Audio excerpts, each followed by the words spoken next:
Perkenalkan, nama saya Dinda Syafitri, NIM 2000-2004, jurusan Administrasi Pendidikan Universitas Negeri Padang.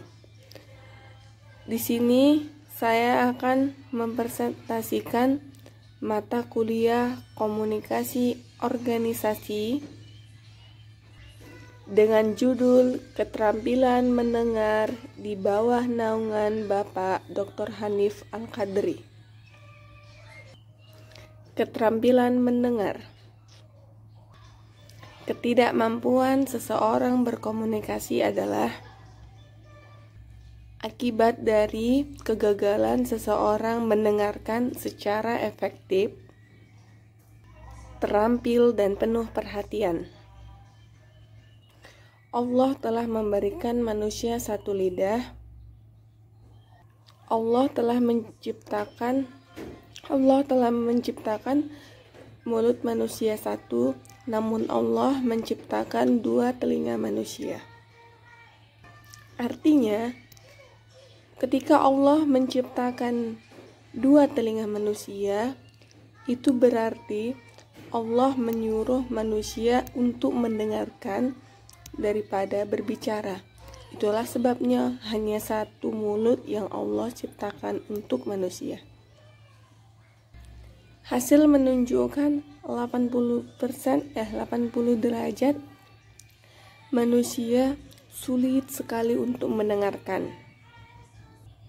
Karena mereka hanya ingin untuk didengarkan, tapi mereka tidak ingin atau mereka tidak mau mendengarkan. Sementara, kunci komunikasi yang efektif adalah lebih banyak mendengarkan dengan baik daripada kita sendiri yang ingin didengarkan.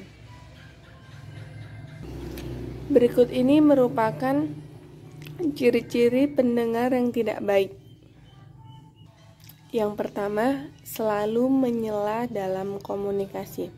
Artinya, dia ingin menyampaikan pendapatnya, namun dia tidak menghiraukan orang yang berbicara.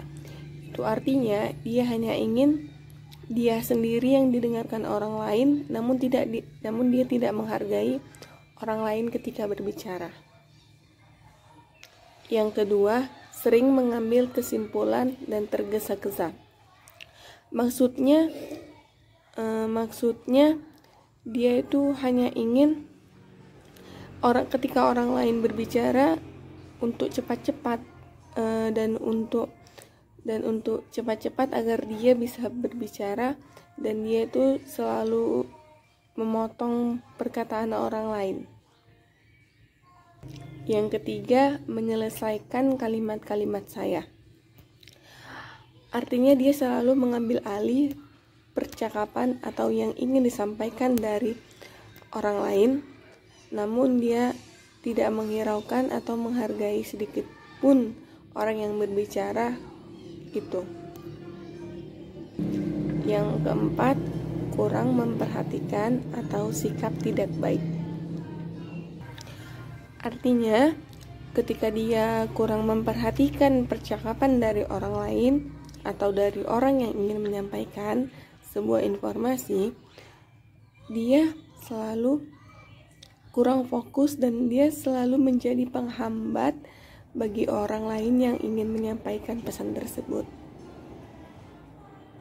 Yang kelima, merusak pokok pembicaraan. Artinya ketika orang berbicara A, namun dia tidak fokus dari awal, maka dia akan mengatakan B. Itu sama aja dia merusak isi dari pesan yang disampaikan tadi. Yang keenam atau yang terakhir, mencatat segalanya atau tidak memberikan tanggapan sedikit pun. Artinya dari 1 sampai misalnya nih dari A sampai Z itu dicatatnya terus, namun dia tidak memberikan tanggapan atau sebuah yang lain-lain gitu untuk orang yang menyampaikan pesan tersebut. Nah, sekarang Ciri-ciri pendengar yang baik. 1. Memandang kepada yang berbicara. Artinya dia terus memperhatikan dan pikirannya pun selalu terhadap orang yang menyampaikan tersebut. Memandang itu bukan berarti tidak mengerti atau apapun. Namun memandang itu artinya memperhatikan apa isi dari yang dibicarakan. Yang kedua, bertanya kepada lawan bicara. Ketika dia memperhatikan dari yang pembicara tersebut, namun dia tidak paham, pendengar yang baik pasti akan bertanya, ini maksudnya apa? Ini tujuannya apa? Itu tujuan dari pendengar agar dia memahami apa isi atau apa arti dari pembicara yang diajaknya. Yang ketiga, menunjukkan perhatian terkait dengan pesan yang disampaikan. Artinya dia mengatakan ulang pesan dari yang disampaikan pembicara tersebut agar si pembicara paham dan percaya terhadap pesan yang disampaikannya. Yang keempat, mengulang apa yang disampaikan. Maksudnya, mengulang apa yang disampaikan, si penerima pesan atau si penerima message itu menyampaikan isi dari pesan yang disampaikannya kepada dia tadi, agar si penyampai pesan itu merasa bahwa si penerima pesan itu layak untuk menerima pesan. Yang kelima, tidak berusaha melawan si pembicara dengan cepat, atau kita selalu bersikap tenang. Artinya ketika pembicara itu menyampaikan pesan namun salah, kita diharapkan untuk bersikap tenang dalam menghadapinya. Karena jika kita tidak merasa tenang, maka akan timbul konflik-konflik lain yang tidak diinginkan. Dari beberapa sumber dan jurnal manapun, dari beberapa perhatian yang selalu mengindikasikan yang namanya keterampilan komunikasi itu adalah mendengarkan. Dan mendengarkan merupakan salah satu keterampilan dari komunikasi. Berikut merupakan beberapa keterampilan dalam mendengarkan. Yang pertama, mendengarkan. Maksudnya, kita diharapkan untuk mendengarkan dengan baik, atau kita, si penerima pesan itu, harus mendengarkan dengan baik agar kita paham dan kita mengerti dari pesan tersebut. Yang kedua, keterampilan bertingkah laku.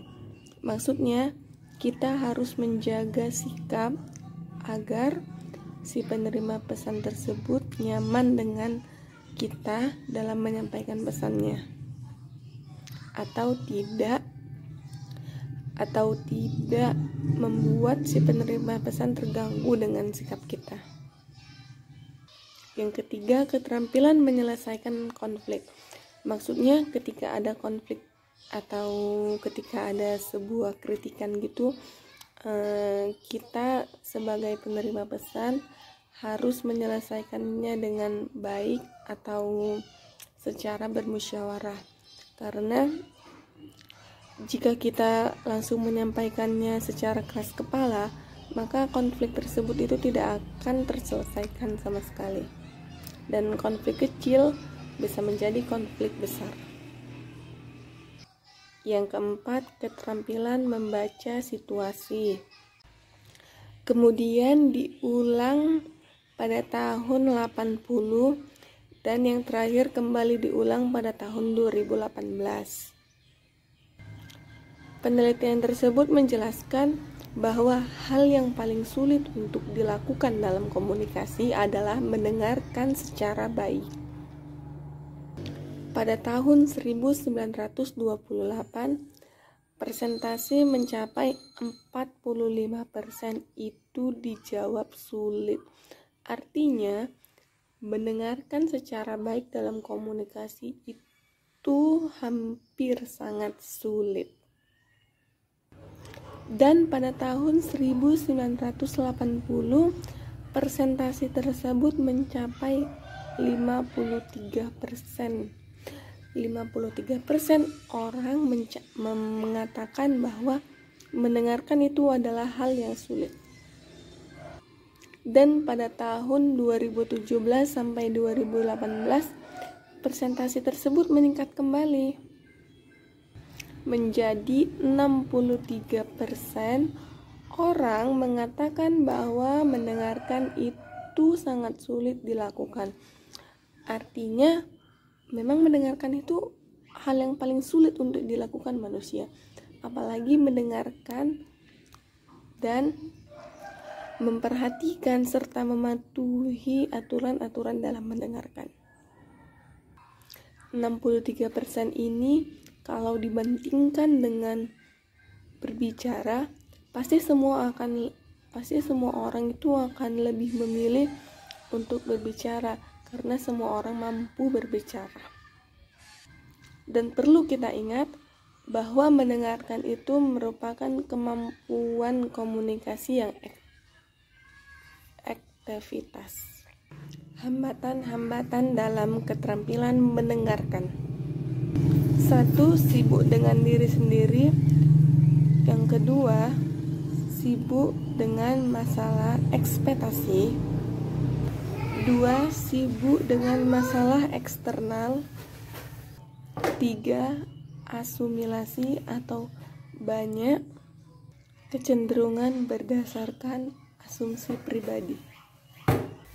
Yang keempat, faktor lawan. Yang keempat, faktor kawan atau lawan. Yang kelima, hanyut dalam harapan pembicara.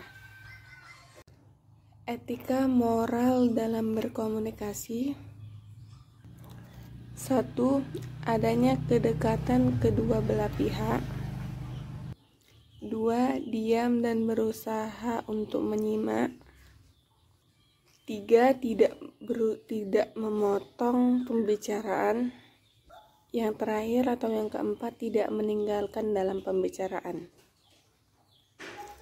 Ketika kita membangun keterampilan mendengarkan, maka komunikasi yang efektif akan terjadi. Dan hubungan emosional antara satu dengan lawan pembicara juga akan terjadi. Sehingga dunia ini aman, damai, dan tentram. Mudah-mudahan presentasi saya tadi bermanfaat bagi orang lain. Dan sampai di sinilah yang bisa saya jelaskan. Lebih dan kurangnya saya mohon maaf. Terima kasih. Assalamualaikum warahmatullahi wabarakatuh.